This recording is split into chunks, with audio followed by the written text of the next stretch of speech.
Hello guys, ഇവനെന്തായി കഴിക്കുന്നതെന്നല്ലേ? ഞങ്ങൾ പലഹാരപ്പെട്ടി ഇന്ന് തീർക്കലാണ്. അതിൻ്റെ ഭാഗമായിട്ട് ഇന്ന് ഇതിൽ പൊരിയും പിന്നെ കുറച്ച് പക്കാവട ഉണ്ടായിരുന്നു. അത് ഈ ഉള്ളിയും തക്കാളി മല്ലിയില എല്ലാം കൂടെ ഞാൻ ചെറുതായിട്ട് അരിഞ്ഞ് ഈ പൊരിയും ഇതിൽ തട്ടിയിട്ട് പക്കാവടയെല്ലാം പൊടിച്ചിട്ട് ഞാനതിൽ മാഗി മസാല പൗഡറാണ് ഇടുന്നത്. അപ്പോൾ നമുക്കിതിൽ ഉപ്പിടണ്ട, ഇതിൽ തന്നെ നല്ല ഉപ്പുണ്ടാവില്ലേ.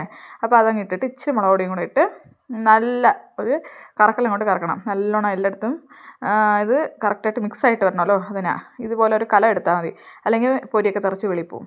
ലാസ്റ്റ് ഞാനിത് അവന് കൊടുത്ത് ചായയൊക്കെ ഇട്ട് കുടിച്ച് നല്ല സൂപ്പറായത്. രാത്രിത്തേക്ക് ഗോതമ്പ് ദോശയാണ്. കലക്കി വെളിപ്പോയി. ഞാൻ അതിന് ശേഷം ഒരു തവി എടുത്ത് നല്ലോണം ഇങ്ങനെ കട്ടയില്ലാതെ നമ്മളത് കലക്കിയെടുക്കണം. നെക്സ്റ്റ് ഞാൻ കല്ല് ചൂടായതിനു ശേഷം ദോശ കോരി ഒഴിക്കുക. ഇതുപോലെ നൈസിന് കോരി ഒഴിച്ച് കഴിക്കുമ്പോൾ നല്ല ക്രിസ്പി ആയിട്ട് കിട്ടും. പറ്റുന്നത്ര നൈസിന് കോരി ഒഴിച്ചെടുക്കുക. അങ്ങനെ അപ്പുറം ഇപ്പുറം നല്ലോണം മൊരിയണം. തിരിച്ചിട്ട് നല്ലോണം മുറിച്ചെടുത്താൽ ഇത് ഞാൻ ഉച്ചക്കലത്തെ ബീൻസ് തോരനുണ്ടായിരുന്നു. ബീൻസ് തോരനും ഇതിന് കൂട്ടാരാന്നറിയാമോ? ഇന്ന് സാമ്പാറും കൂട്ടിയാണ് ദോശ കഴിക്കുന്നത്.